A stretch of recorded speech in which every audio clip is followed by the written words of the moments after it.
Good morning, ladies and gentlemen. Can you hear me clearly? At the back of the hall, too?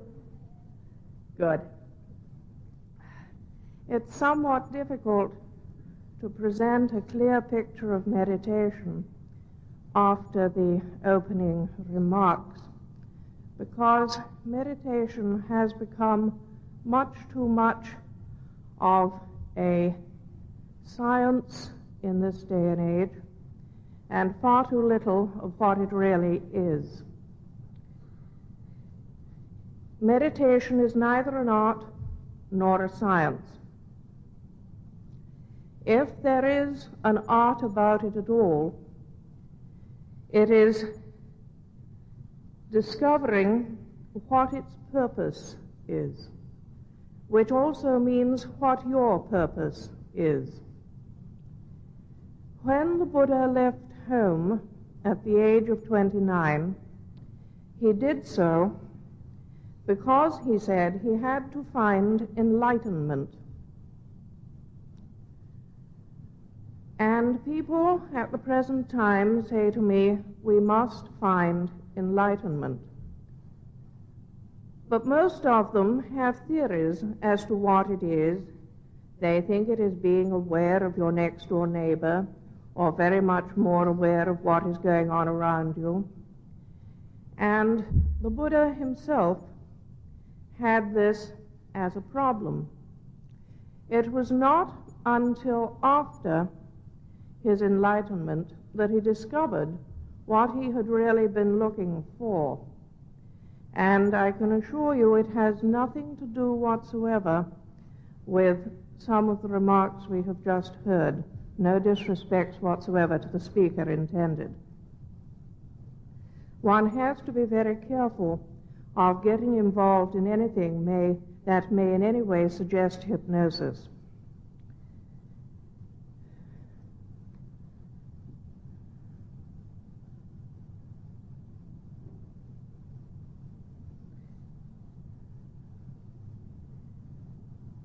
After the Buddha's enlightenment, in the Udana scripture, he states, "O monks, now I know there is an unborn, undying, uncreated, and if there were not an unborn, undying, uncreated, I would not have found enlightenment." When I was in the Far East, my teacher, who also had a number of people come to him thinking that meditation was a means of becoming more aware of themselves, becoming more competent at their jobs, this sort of thing. My teacher, being somewhat annoyed with one of these people, said, "You should know that anyone who meditates runs the risk of being grabbed by the cosmic Buddha." This annoyed the person very much indeed, because you see, cosmic Buddhas and gods are not very popular at the present time. But the purpose of meditation, which is in fact an extraordinarily deep spiritual, prayerful experience, the purpose of meditation is to become one with the cosmic Buddha, or, if you like, to have an experience of God, to know of his existence, to know that he exists, and to become one with him. This is the purpose of meditation. The art of getting there is another matter. You cannot do it via science, because science is too curious. I have often told a story to my monks of two people who came to me when in the Far East, one a psychiatrist and the other a psychologist. I told them how to meditate. They sat down and looked at a wall. Or rather, the psychiatrist sat down and looked at the wall. He was eager. "All right, is that all I do? Good." And he sat down. Psychologist said, "Why should I look at a wall? What will happen if I look at a wall?" Well, some 10 years later, he is still asking what is going to happen if he looks at the wall. The psychiatrist had a full Kenshul. Sadly, he died this year, but it wasn't a sad death. Because 3 months after he started looking at that wall, one day, he bunched his fist up, smashed it into the wall, which of course was paper in Japan, and there was a very startled, unfortunate Japanese on the other side of it. And his comment was, "I feel good now." And he came back and has been teaching in LA until his death. So you see, science is not much use. What is necessary is a heart full of love, a strong desire to be reunited again with that which is truly one with you, with that which you were before you were born, and that which you knew before your education and your parents and your teachers told you you were a dreamer and useless and you ought to become normal like everybody else. Because that was the state of true oneness with the cosmic Buddha. So, there's not much point in doing meditation if you are scared of being grabbed by the cosmic Buddha. In fact, there is no point at all if you don't like the idea. Incidentally, I would warn you that atheists are not safe. In fact, they are anything but. You see, they think that their atheism will defend them, and they don't realize that when they are ripe for the plucking, the cosmic Buddha just picks them off because they've got no defenses up. The man who has the most problems is the man who suffers from dogmas and similar things in his head and is so busy running around with them that he can't see straight. So don't think that if you are a scientist and you're just doing this and you take notice of what I say and you don't query it, that you'll be safe simply because you're a scientist. You won't be. If you sit down and look at a wall and you don't get your mind in the way and you don't theorize, the cosmic Buddha will pick you off like a ripe plum. I have seen it done on a number of occasions. He's especially fond of psychological types who think they're safe.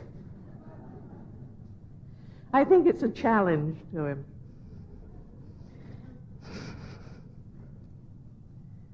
Anyway, where did I get to?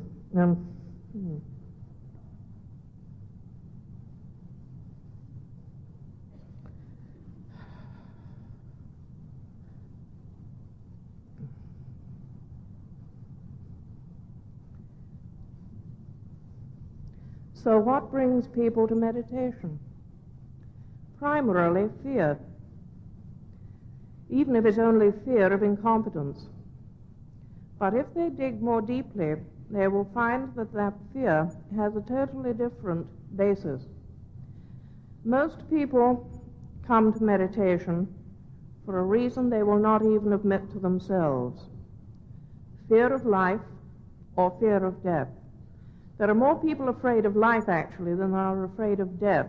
Death is something they're going to have to put up with sometime or other, but they've got to wake up every morning until then, and that's rough.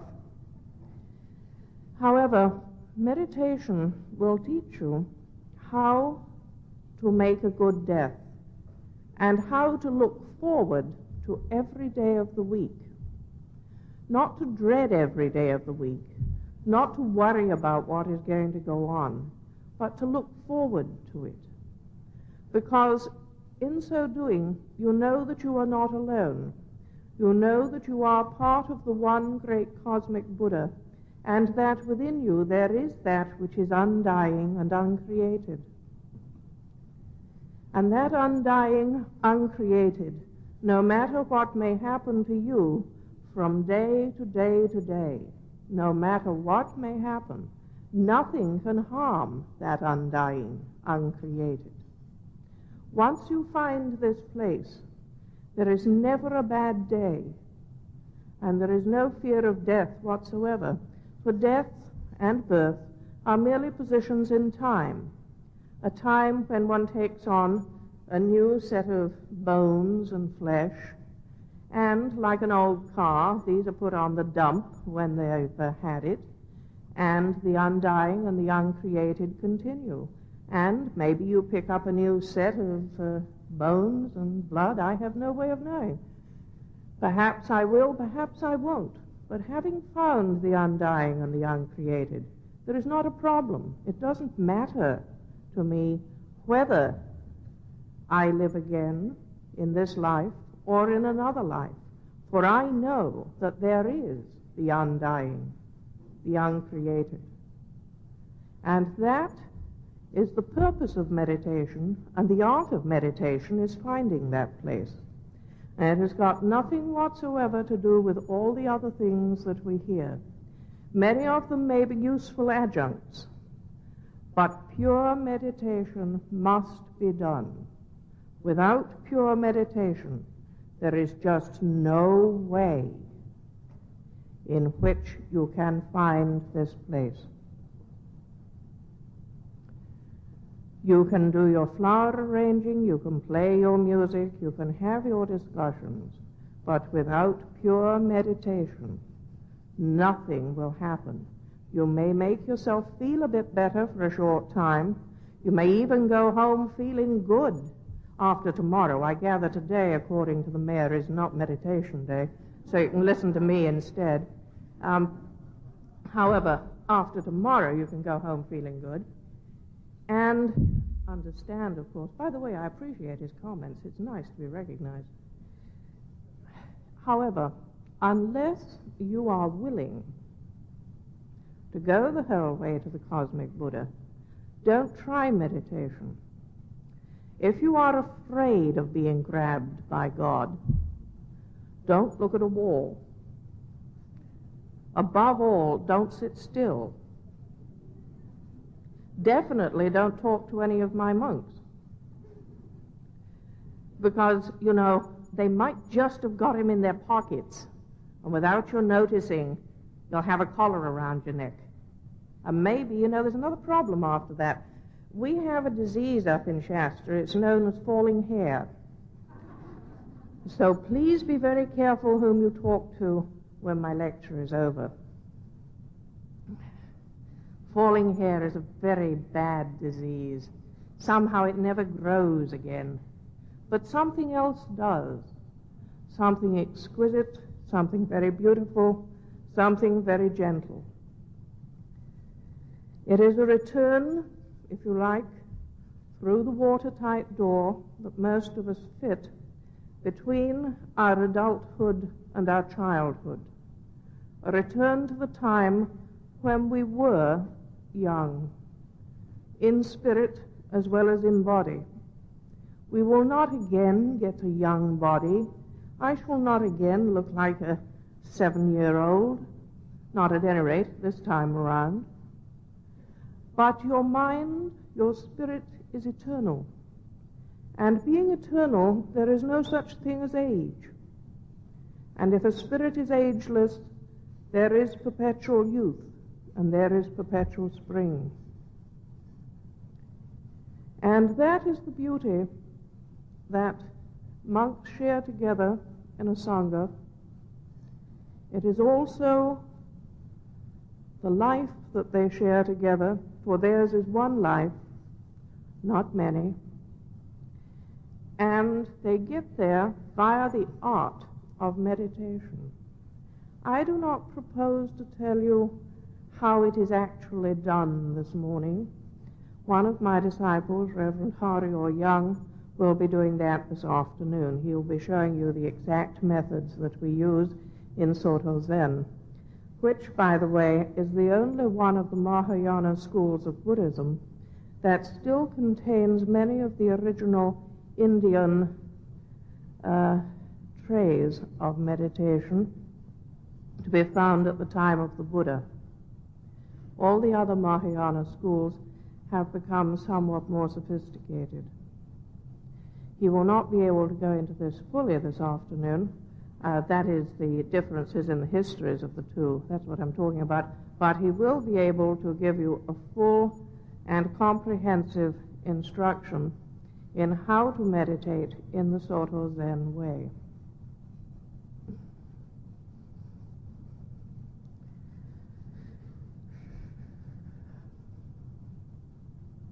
The ability to die in peace means the ability to live in peace. It means the ability to go around day to day to day without fear that if somebody is an idiot on the freeway, what is going to happen to you? It is the certainty of knowing what is going to happen to you. Or if suddenly a relative is taken, it is the certainty of knowing what has happened to him without fear of what may have happened to him. One of the beauties of the cosmic Buddha is that he does not have a hell that he holds over us. We make our own hell. As every Buddhist knows who has even been close to death or been close to anyone who has ever died, at that moment, the only judging that is done by oneself. We blame ourselves for what we have done and thus hide ourselves from the cosmic Buddha. And that is exactly why, at the present time, most of us do not recognize that we are already enlightened. Every one of us possesses enlightenment. Every one of us possesses the Buddha nature, or the spirit of Buddha, or as the Christians call it, the soul. I don't intend to go into the difference between soul and Buddha nature, as I'm sure some people would like me to, because I think it will waste your time. I do intend to point out, however, that the Buddha nature, which every one of us possesses, is only hidden from our view because of our own opinions of ourselves. Because we have done this, because we are female, or because we are male, or because of heaven alone knows what, we are separated from our true being. The art of meditation removes that separation so that we may again return to it and truly know it.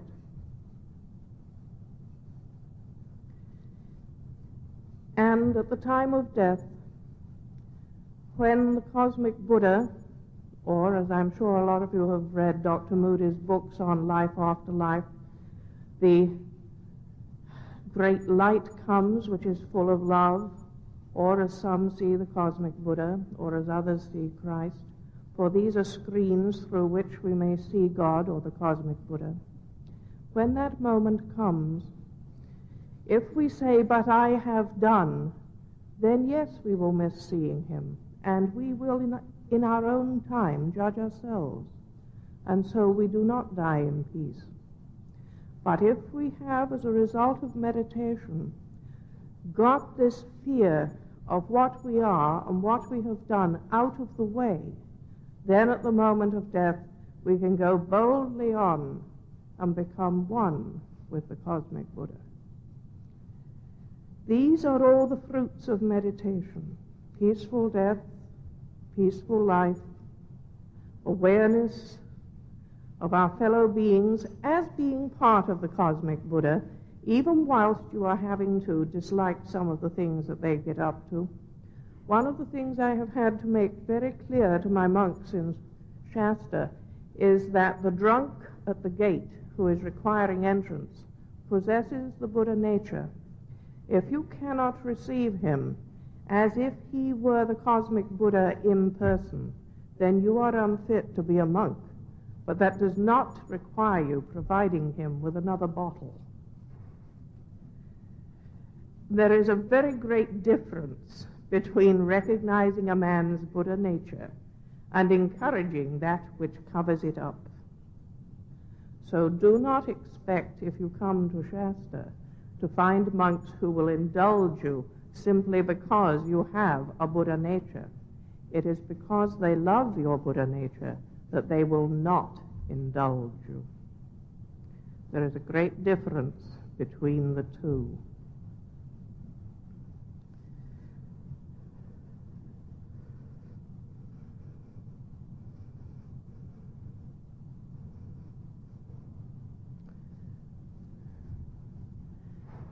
You will hear, I am sure, during this conference, a lot of things that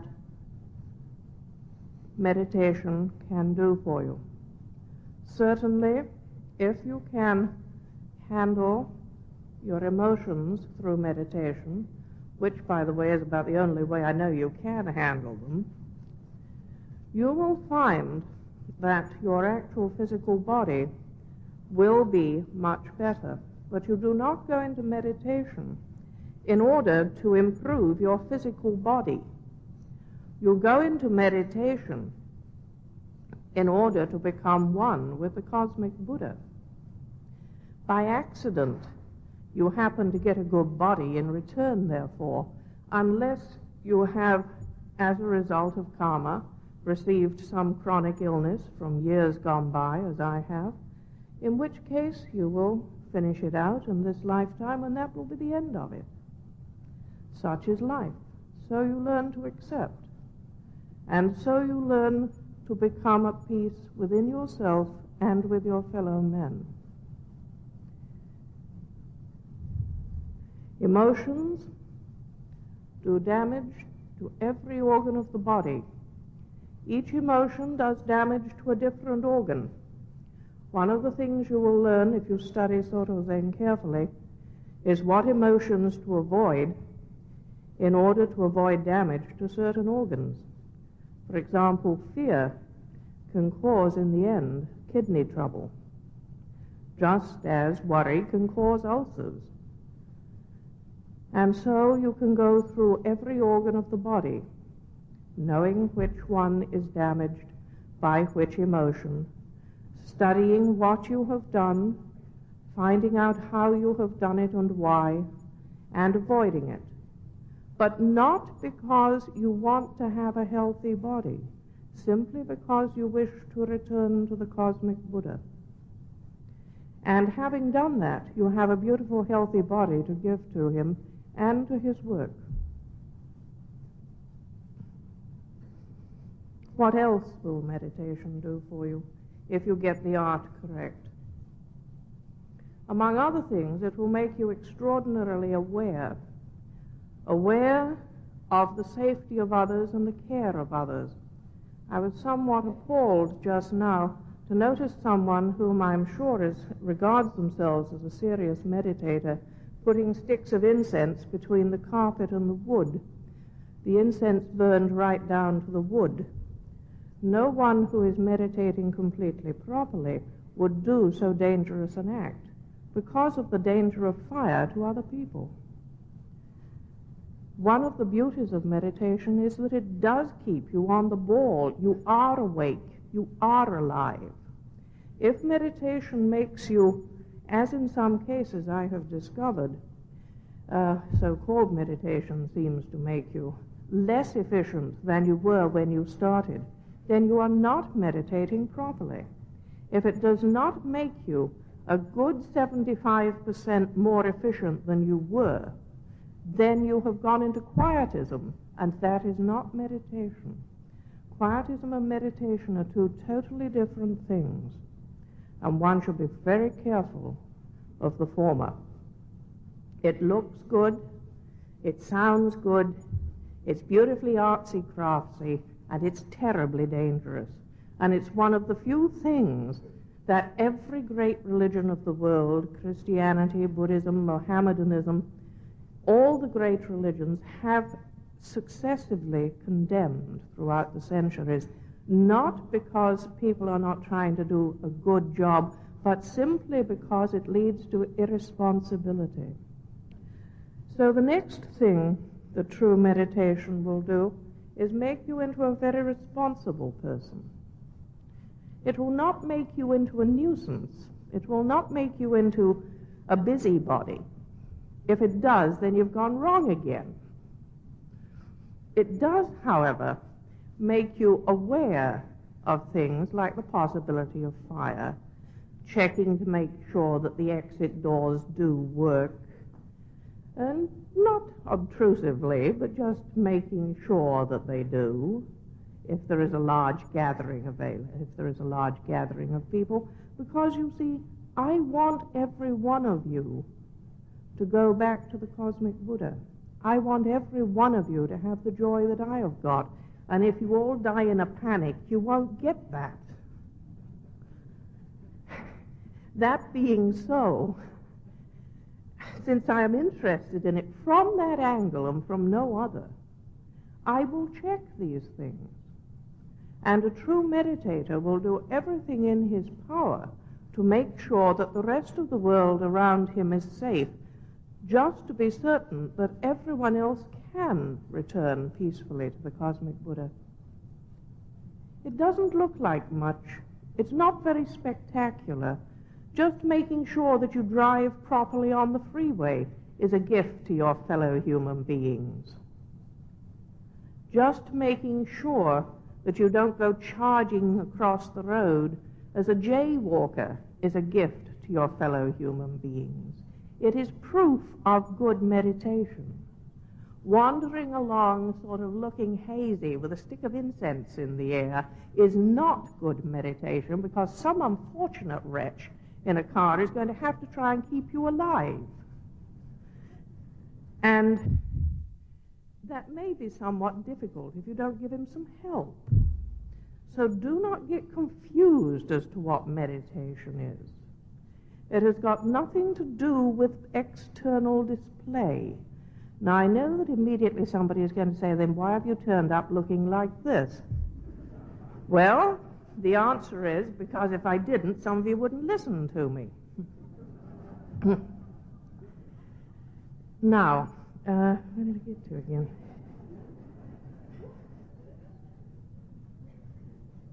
Finish that one.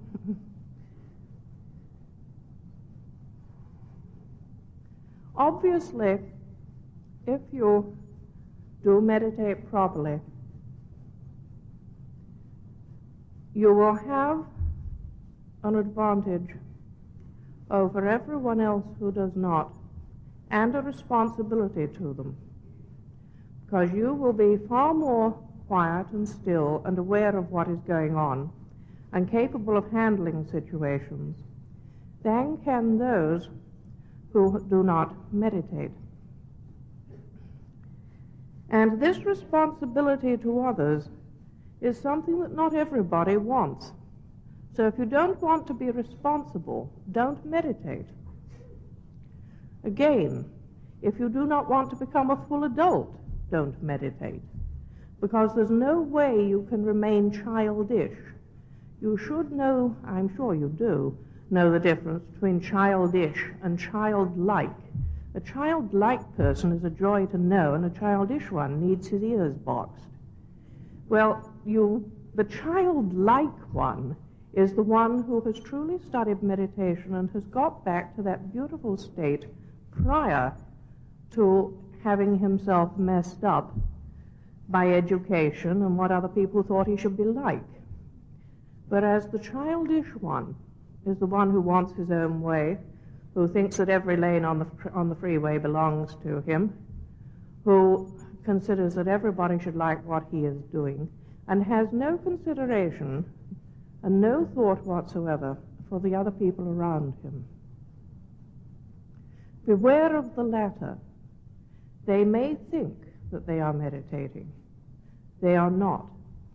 The signs of a true meditator are benevolence, love,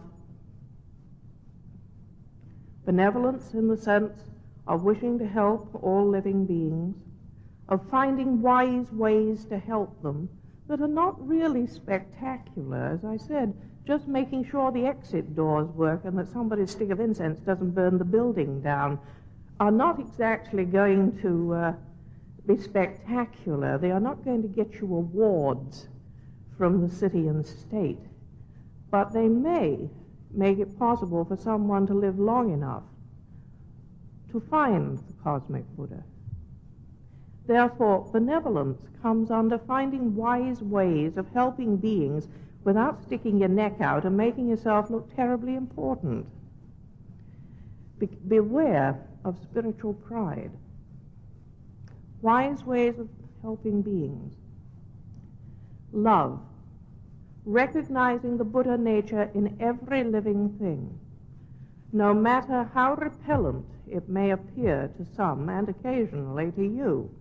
It's somewhat difficult, even for me at this stage, and that sounds terribly swollen-headed, to believe that everybody on occasion has the Buddha nature, but I work at it. After all, I am not a saint. I am just doing the best I can, and I'm telling you how it should be. Sympathy is the third sign of true meditation. Being able to feel for another person. Being able to recognize the situation of another person. Being able to place yourself in that situation, and therefore to understand it from his point of view. These four, benevolence, love or charity, sympathy, and the last, tenderness, are the four signs of enlightenment. They are the four signs of having become one with the cosmic Buddha. There are going to be no trumpets sounding to hail you as a great saint. But the world may be a little better for your having existed when you die. And your reward, a peaceful death, and a number of people who may follow in the same way. This is the art of meditation. It has got nothing to do with what can we find out scientifically, what can we find out in order to improve our art. It has solely to do with giving. Let me give. What can I give to the cosmic Buddha? How much can I give? Everything I have. Let me give everything I have. That is the purpose of meditation, and the art of it is being able to give in that way. Not to get rid of one's emotions in order to be able to avoid having stomach ulcers. Not to do one's meditation in order to feel better. Not to do it in order to get an important name in the world, but solely, what can I give? How much can I understand my fellow men? How close can I be to my fellow men? Not sitting there saying, let me look to the left and to the right and to the back and to the top and to the bottom and see who's there. It is just giving out love and not worrying who's there. If I took the trouble to look who was to my left and right, I'd sometimes run. Be very careful of such means. Your purpose is to just love without criticizing, without thinking, without worrying. What would you do if you found, I don't know, demons are out of fashion these days. Supposing you found an alligator sitting on the chair next door. How would you feel about it? Could you recognize the Buddha nature in it?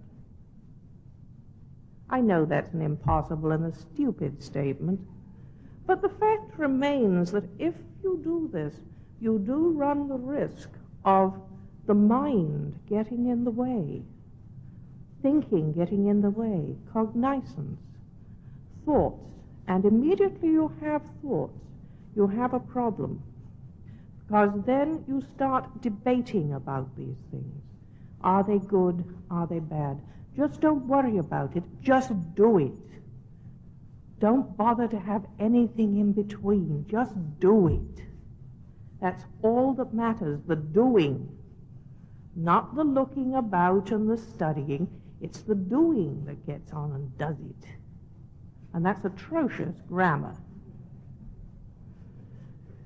I've got about a quarter of an hour left. Anybody want to ask any questions?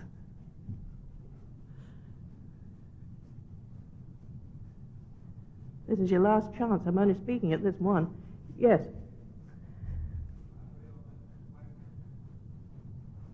Could you repeat that? I couldn't hear you. On the quietism, yes.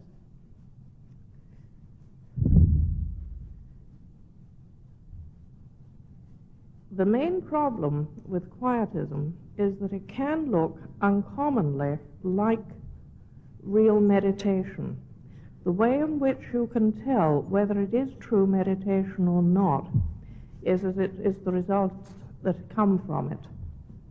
For example, if a person is saying, I can't possibly do this or that because I must do my meditation, the danger is that he is going into quietism. There is meditation over here, and there is this thing over here, which is a confounded nuisance, and this is going to disturb my quietness, my peace. In other words, in quietism, self gets in the way. There is his meditation, his time for meditation, and there is that other thing, which is a nuisance. Because true meditation and service to mankind are synonymous. There can be no difference between the two. And after one has learned to meditate, and one does not need to take all that much time if one is really serious at it, after one has learned to meditate, the main thing is to learn to put it into practice. If you don't put it into practice, it will become selfish in a very short time, and as soon as it becomes selfish, it will become what is known as quietism. And that is its big danger, becoming selfish. I have said to many people who have said to me, oh, I have sat 6 sessions, that is full-length week retreats, or 20 sessions, and I've been beaten 600 times, and they've expected me to say how marvelous they are, and I've said, huh? And they've looked very disappointed, and perhaps they've walked away. But somebody who comes to me and says, I don't always manage to get half an hour of meditation a morning, but I always manage to get 5 minutes, and who also then tells me maybe, it's amazing, I've discovered that the boss and I can get along. I know that man's meditating. He's really put the thing into practice. He's not playing games with it. He has done his 5 minutes or his half an hour, and then he's gone off refreshed, and he's been able to see the boss in a totally different light from what he did. He's discovered, in other words, he was human, because he has begun to discover that the boss possesses a Buddha nature too, and that the boss has to die, and that the boss has fears just as he has. And once you can do that, once you can become one in true sympathy with another being, then meditation has truly been established. Yes.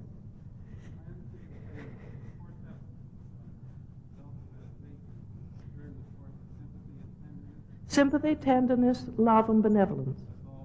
All 1 point. And they're all the signs of enlightenment.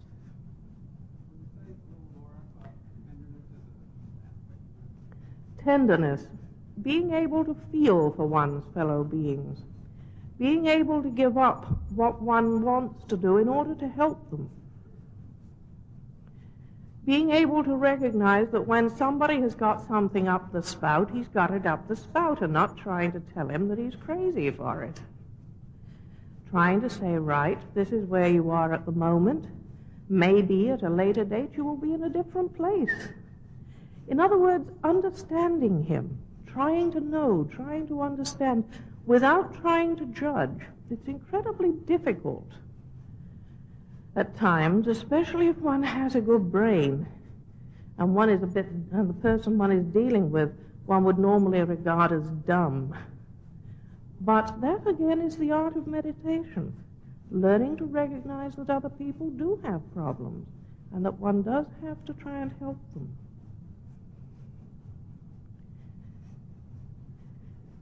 And as I said, one has to recognize that everything that comes to the temple door has the Buddha nature, however difficult it may be to do that. Tenderness is a beautiful thing. It is willing to save the whole world before one saves oneself. It is the willingness to give up everything that one wants for oneself in order just to help one other person.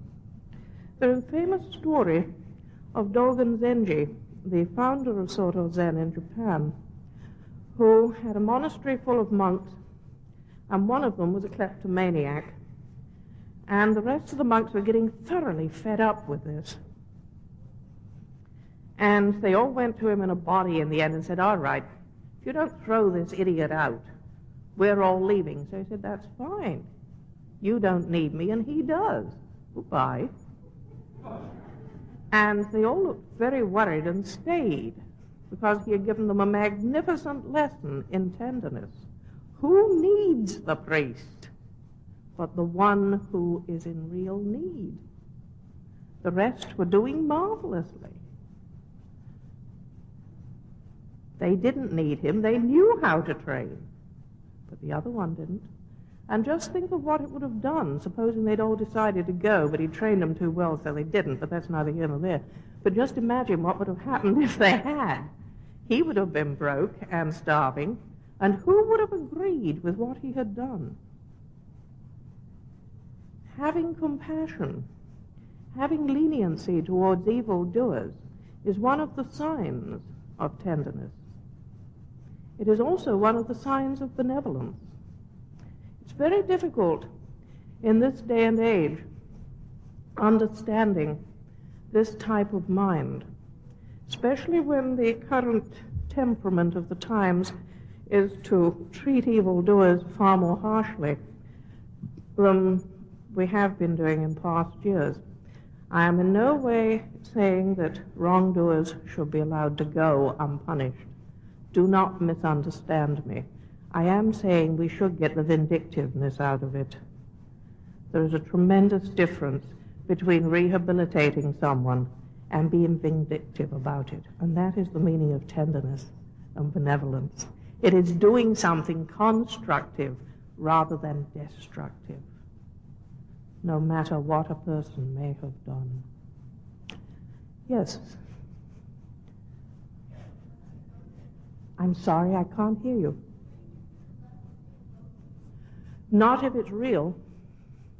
What usually passes for love is an emotion, but that's a very different matter. True love has no emotion whatsoever. It just is. It is the stuff of the universe, the stuff that makes us all tick. Have you ever thought what a marvelous love the cosmic Buddha must have to put up with some of us? There was a line from a film that I remember once, only a God that could possibly tolerate you could possibly tolerate me. And there's an awfully good line. Just think of it. There is no emotion there. But that is what real love is. It is seeing the potential, seeing the real, rather than seeing the external. Forgive me, I can't hear you again.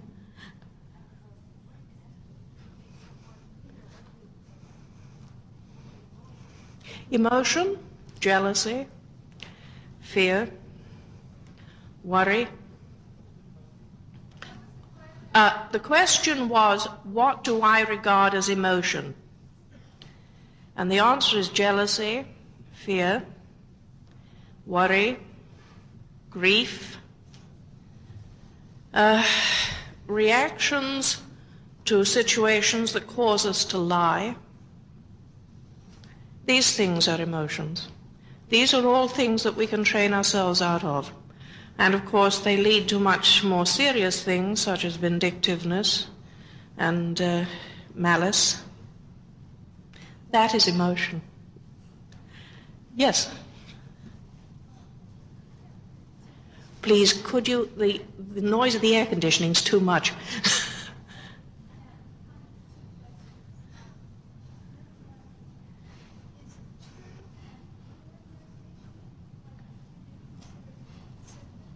Okay.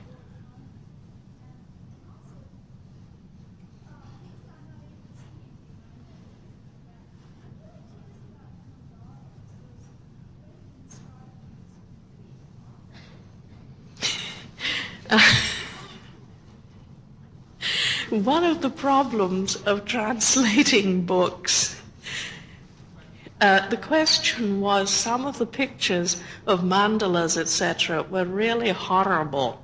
How could you find love and the like within them? And the answer is that, of course, a lot of people who have translated books have not had such a good knowledge of the language as they might. And in addition to that, you have to remember who such mandalas were written for, or painted for. Just as in the Middle Ages, the Catholic Church, for example, created demons and hobgoblins and heaven knows what else to keep the people who were uneducated from getting out of line. So the Buddhist Church did the same thing, so don't worry about it. Everybody had to go through that phase sometime or other. The danger comes if you can't see beyond it. Don't worry about them. Yes, go ahead.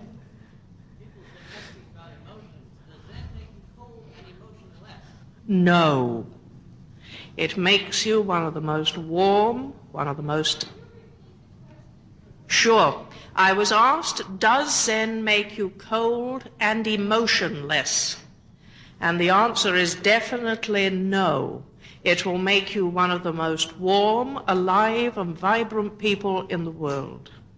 It will make you so overflowing with love that everyone will want to be near you. Everyone will be after you if you're young enough to get hitched to, and don't meditate for that purpose.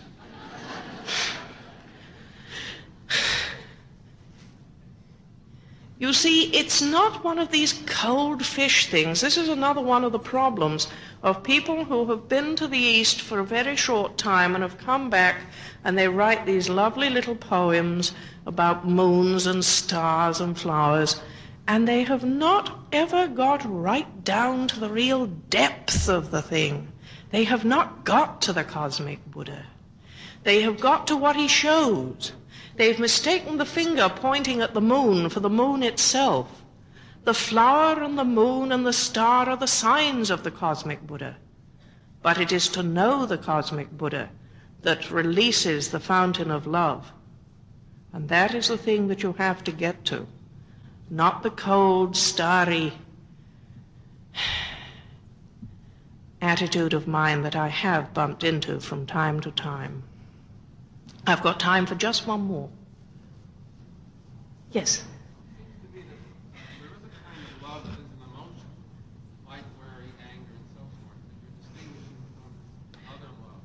Yes, what you are saying is there is something that is a sort of emotional love that is distinguishable from the real thing. Unfortunately, from the Zen point of view, that comes under an emotion and comes out as something that is a grasping love rather than a giving love. A true love, from the point of view of Zen, gives all and in return gets everything, but it doesn't give in order to get. The real danger of the emotional type of love is that when the giving from the other party is over, there is nothing there and the two people part. And that is the emotional version.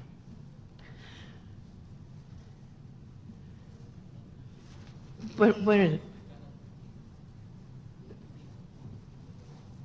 Good. that thing got fast during the night. Yes. Would you repeat that? I can't hear.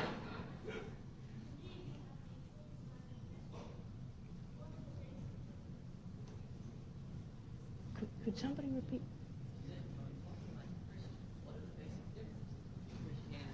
Oh, what's the basic differences between Christianity and Buddhism? Because I sound like a Christian. Well, that makes me rather pleased. Because, you see, the basic differences between Christianity and Buddhism. There is no savior in Buddhism. You're going to have to do it all for yourself. All the troubles that you've got yourself into, all the consequences of what you have done, you are going to take. There is no one that is going to take those consequences for you. As a result of what you have done, I would appreciate if you didn't do that when I'm talking. It's a little difficult. all the consequences of what one has done are the result. Flash bulbs do that to me.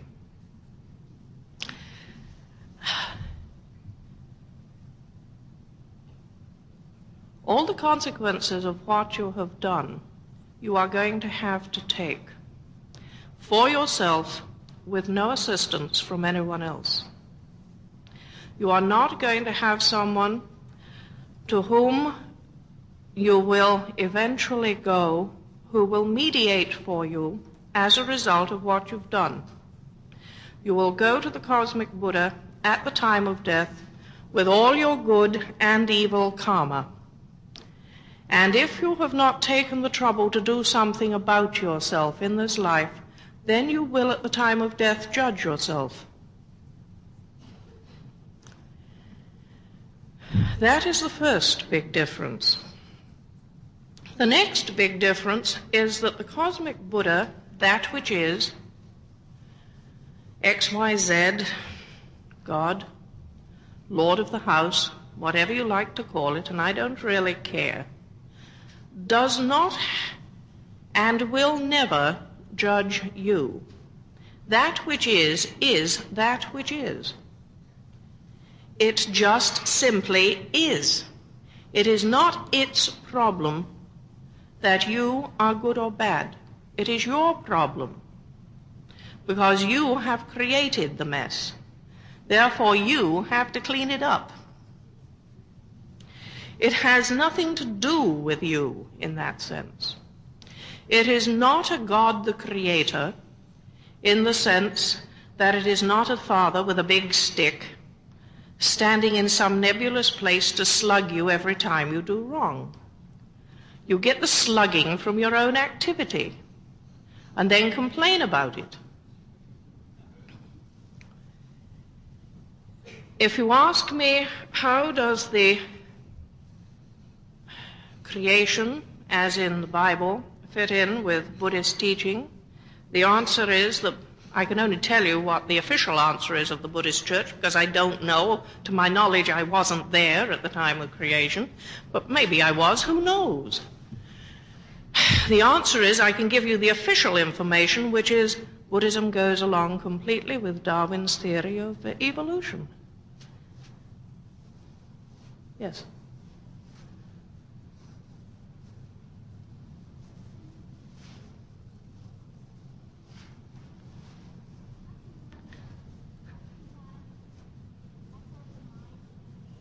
How can you let go of the mind in meditation? Very simple. Do it. That's too simple an answer. There are two things you need to do. First of all, you need to know that there is such a thing as deliberate thought and accidental thought. Deliberate thought is deliberately thinking. Accidental thought is that which arises by accident. Now, I know I sound as though I'm repeating myself, but there's a good reason for it. Accidental thought. Here is an example. Someone is sitting in meditation and a car goes by and a dog barks. And you notice that the car goes by and the dog barks. Deliberate meditation is, I wish that car hadn't gone by, that's disturbed me. Confound that dog. You see, your eyes are not closed completely in true meditation, and your ears are not stuffed up. So you are going to notice the pattern on the carpet, and you are going to hear the car going by, and they're only going to disturb you if you allow them to, if you chase after them. I've often likened true meditation to sitting under a bridge that goes over the top of which goes a freeway. Now, you sit under there and you're looking at the river, and the cars are rushing about on top of the bridge, and you can climb up onto the bridge and hitch a lift if you want, the cars being your thoughts, or you can go on sitting under there and just noticing that they're coming and going. Do you see what I'm saying? Just don't get caught up in it. Just sit there and let it happen. It's only going to disturb you if you chase after it. I can remember asking this very same question of my teacher in the Far East. And he said, well, this morning, under my robe, a flea was walking. Just I noticed it had strong legs. Think of what else he could have done with that, and you'll see how to drop off mind very easily. That's the only way you can do it. You have to start that way. And in the Fukan Zazengi, which is the explanation of how to do meditation, they have two distinct words.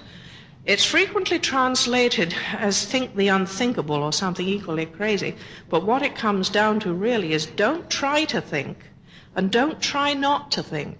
Just sit.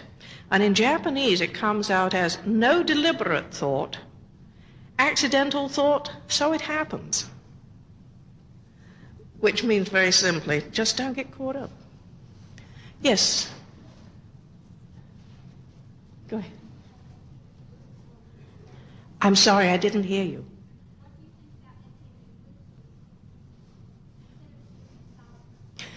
I think it's very good to meditate with a group. I think it's excellent to meditate with a group.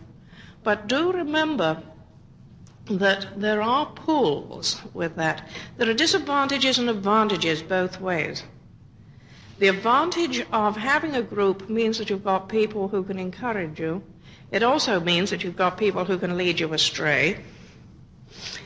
The advantage of being alone is that you don't always feel guilty if you miss going to the meditation hall. One of the problems of belonging to a group is that the rest of them can make you feel awfully guilty if you don't turn up.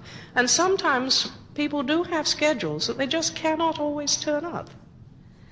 So there are distinct advantages both ways. You really have to decide what your schedules are like and what the people are, who the people are you're meditating with.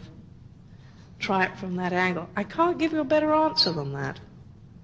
Unless you're all literally living in a place together as a monastery, in which case it's the best situation possible. Yes?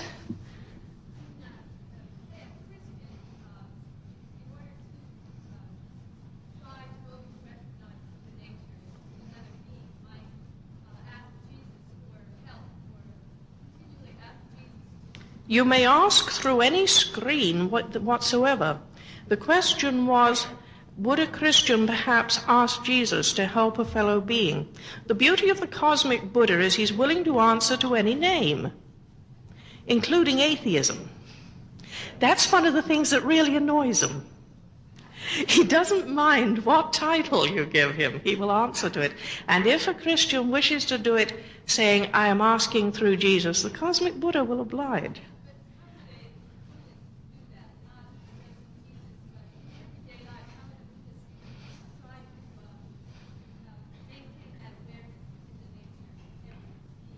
Just by loving them like mad. Even when he's swearing about him for cutting him off on the freeway. You have still got to maintain this incredible love. Just give it out. You see, even when you are doing it through Jesus, what do you think you're doing? You're giving them a good wish, shall we say, at the bottom, at the lowest grade possible. You are asking Jesus to help them, but that is your wish to help that causes that to happen. Do you understand what I'm saying? If you didn't want them to be better, you wouldn't ask Jesus to make them better.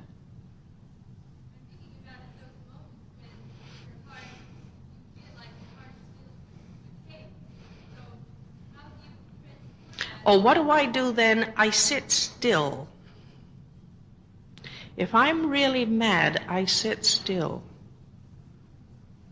I sit very still, and I put my brain in gear, because if I don't, I could make a very serious mistake. And then by sitting still, I find it goes very fast, and I can love immediately and forgive. You really have, that's something you learn from meditation. That's an art you learn how to do. And Buddhists have people that make them mad too. Never do anything in a hurry is one of the most important of Buddhist teachings. Just be very still before you do something.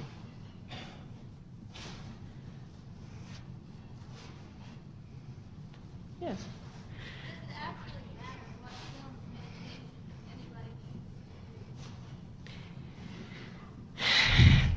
I've been asked this question many times before. Does it matter what form of meditation a person chooses to do? I would certainly say that if you've got a form that you prefer to another, do it. I personally think mine is the best way, but that's reasonable, otherwise I wouldn't do it. However, the fact remains that the Buddha himself said all paths lead to the goal. Walk whichever one is best for you. If you found one that is good for you, then please by all means use it. If you haven't, I still think mine's the best way. Fair enough? Yes, go ahead. Trial and error. I started off in Theravada Buddhism, and I worked through that. I worked through it primarily because of its dislike of females. I'd already worked through Christianity because of its dislike of females, and I got to Theravada, and it was somewhat better, but still there. And I then I went to Rinzai Zen, which went a lot further. And by the time I was in Rinzai Zen, it no longer really mattered very much what people thought about females. And then I found the more deeper form of Zen, which is the oldest school of all, which is Soto. And I found what I was looking for. So you see, by starting off from a very unworthy reason, why the heck have men got to reserve seats in heaven, I ended up by finding what I was looking for. So you see how even the cosmic Buddha can transcend the most unworthy motives. It's the only way. You see, we do have to go into this from the point of view of the me side. What is there in it for me? That's what everybody goes into religion for. They're scared out of their wits. So what is there in this one for me? Can I find more peace than I have now? Or else because we're mad about something, which is really a form of fear. And so you steadily work through them. Finally, if you're really sincere, that sort of idiocy that brought you in, and yet it wasn't idiocy because it was very serious at the time, that sort of thing drops away and it no longer matters. And you find what you're really looking for in the first place. And discover you already had it, which is very beautiful. So that's what I recommend you to do. Take a look at them, find which one is true for you, and go ahead. But do be careful of any that requires you to keep your eyes tight shut. That is a somewhat dangerous thing, especially if you are the sort of person who can visualize or has a vivid imagination. Yes? I'm wondering if it's part of the plan to keep all of us sort of keep fumbling around, like using searching. Until you find the right one. For the one that's right for us. Yes, I would say. Yeah. Oh, yes, I would say that. Definitely, it is important that people search around until they find the one that is right for them. And it is part of the process that we do fumble. And I fumbled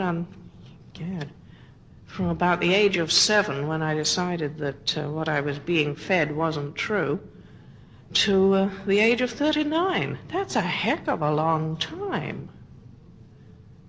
Half of you aren't that age yet.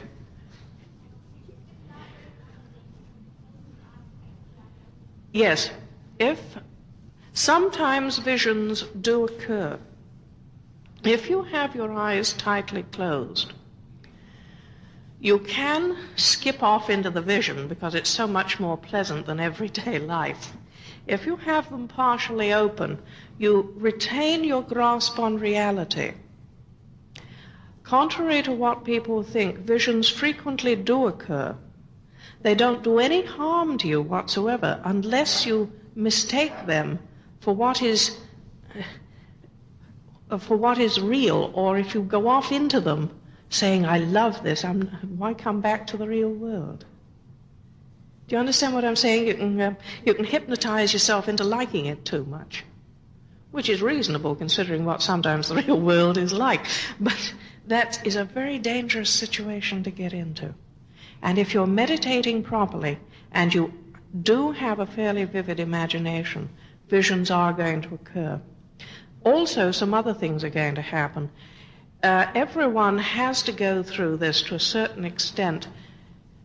You may hear things, you may see things, you may feel things. None of these things are going to harm you in any way. They are to be learned from, and they're very valuable.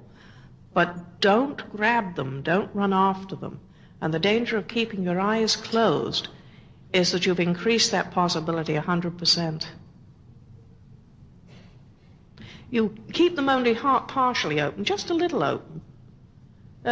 You find a suitable spot on the floor where, if supposing you're sitting on the floor, you look for a suitable spot where your eyes will be comfortable and just let them rest there so that the lids are very much lowered. Just keeps you nicely in touch with reality.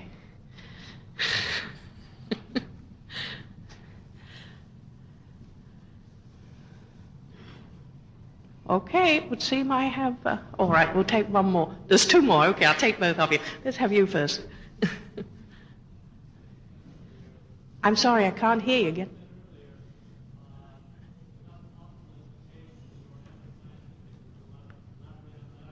I'm sorry, I didn't hear that.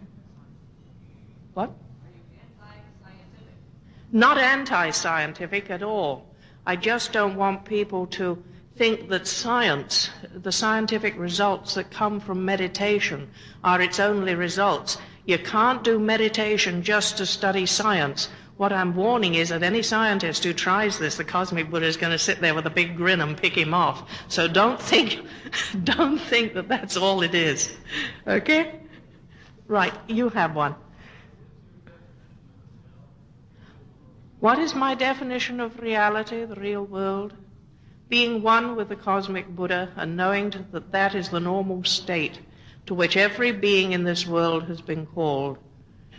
The Christians say, some are called, many are called, but few chosen. And the Buddhist says, all are called and few answer. Fair enough. Thank you, friends. I have enjoyed being with you.